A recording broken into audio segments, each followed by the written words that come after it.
Hi everyone, my name is Sarah and welcome back to Everyday Consent. Today we have another consent chat with my friend Bob. Bob, go ahead and introduce yourself. Hi, my name is Bob. I graduated from the same college, Harvey College, as Sarah. I'm 26 years old and a software developer in San Francisco. Go figure. I'm currently dating a lovely lady in New York who is starting her residency, so we're in a long-distance relationship. We consider ourselves monogamish at this point. We have other play partners, but we only have one primary romantic partner right now. I've been in parts of open relationships for a long time, since my sophomore year of college. And I consider myself mostly straight after a couple of pretty interesting experiments. So first off, what does consent mean to you? The basic definition of consent, right, is just like, you don't do anything without making sure that you have complete buy-in and willingness from your partner or partners, as the case may be, right? And that means not just in terms of oh, I'm going to do this or this action or whatever. Making sure that they also understand all the consequences and ramifications of what's going to happen, right? So this includes talking out how you might feel afterwards. Talking about feelings is very important.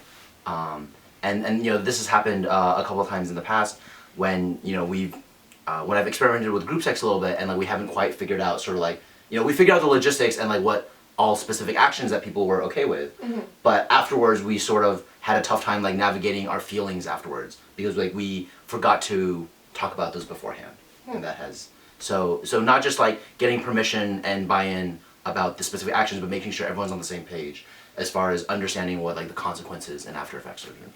Tell me a bit more about that. Yeah. This was with my college girlfriend, mm-hmm. and we were doing an MMF threesome, mm-hmm.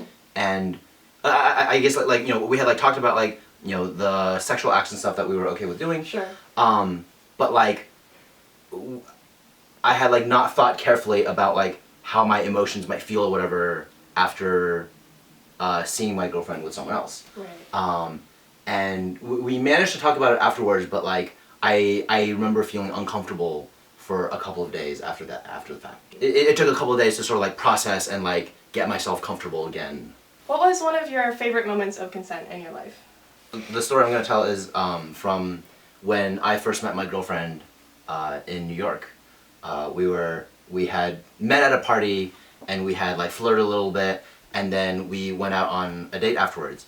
Or at least I thought it was a date. She thought we were just hanging out. And I could tell that she liked me, mm-hmm. but the signals weren't extremely strong that it's yes, let's do this. Right. So at the end of the day I asked, oh, is it okay if I can kiss you? Mm-hmm. And she said, she sort of hemmed and hawed a little bit, but just I'm sort of seeing someone else, and normally I would be yes, and I really like you a lot, but I'm kind of getting serious with someone else, so mm-hmm. this is not the best time to do this. And we had just a really nice conversation about I certainly took no offense at all. She's a great person. I'm glad I got to hang out with her at that point. And it was sort of a very nice and neat and not it certainly could have been an awkward situation, mm-hmm. But it was not at all. And it was just very nice. I'm interested in kissing you. I'm not interested in being kissed right now. That's perfectly fine. Are there any communities that you're a part of that have a particular relationship to consent? Yeah, so in particular I've mentioned that I've been doing open relationships and polyamory thing a little bit. One of the things that I think is stressed a lot, especially in the poly community, is that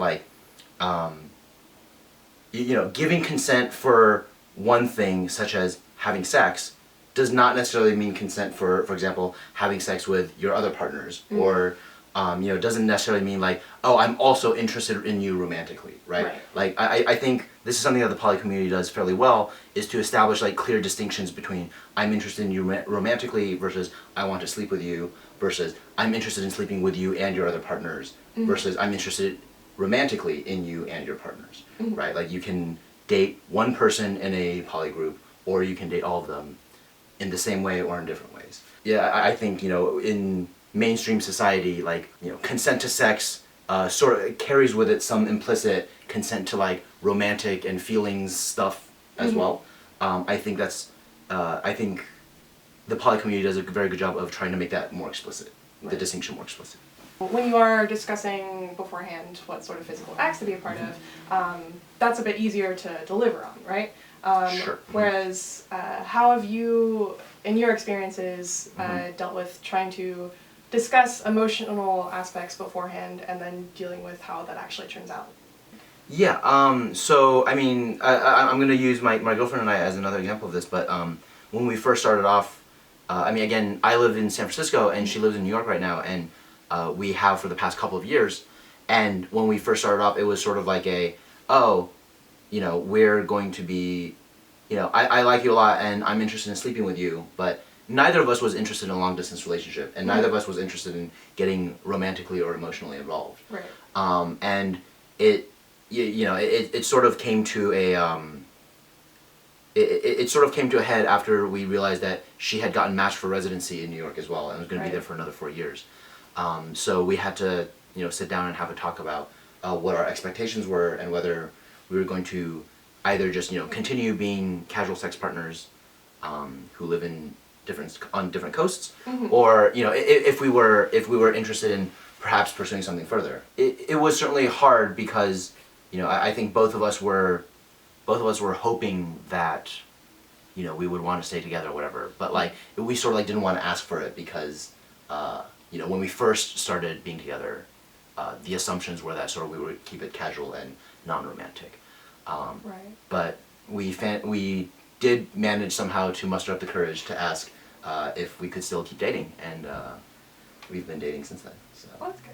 Do you think there was added difficulty because you had already said one thing and then you were worried about backtracking on what you said exactly. before? Yeah. Because one of the things I feel like that gets is sort of like a stereotypical situation that gets stigmatized is that someone says oh, I'm totally just in it for the casual sex, and then becomes clingy or whatever later on, and it's oh, that's a situation you want, you don't want to be that guy or that girl, right? But the fact of the matter is that feelings can certainly change and stuff, and it's important to always try to be as self-aware as you can and to communicate those changes. Changes in feelings are okay, but having changes in feeling and then not communicating them is not okay. Have you had any experiences with maybe the reverse, where things started off being more romantically involved and then your feelings changed in the opposite direction? Or? I think that's perhaps even a more common situation, or at least for me. I have several times been dating someone. We dated for maybe 2 or 3 months or whatever, and we were doing the boyfriend-girlfriend thing great, and then after a while I was just I'm not really feeling a romantic connection or whatever, and we end up breaking up, but we'll continue sleeping together.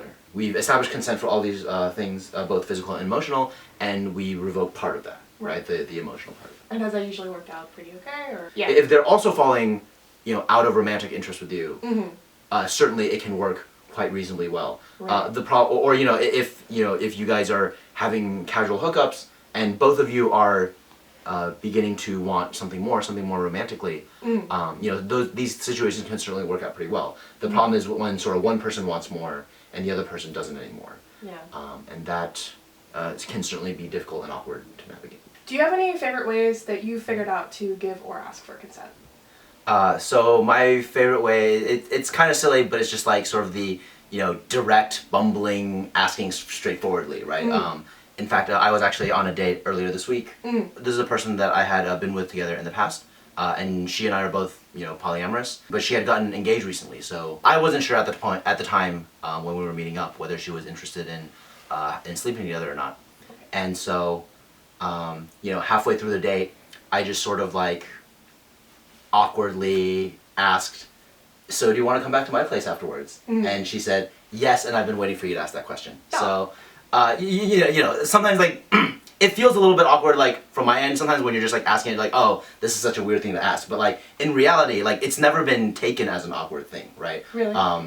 I've never been met with how weird or that's ruining the mood or whatever. I feel 98% of the time I'm met with enthusiastic yes and thank you for asking. Or in particular, another one of my favorites is is it okay if I kiss you, right? If it's not entirely clear from the situation that she wants to be kissed or whatever, you know, I feel like it's important to ask beforehand. And like sometimes I get teased a little bit for like, oh, you know, you're so silly, right? Mm-hmm. But like, it's also like good natured teasing, right? It's never like, Right. oh, that's so weird. Why are you asking if you can kiss me? It's Yeah. always So like, just "Oh, like you don't have to I sort of take the, you know, the slightly awkward.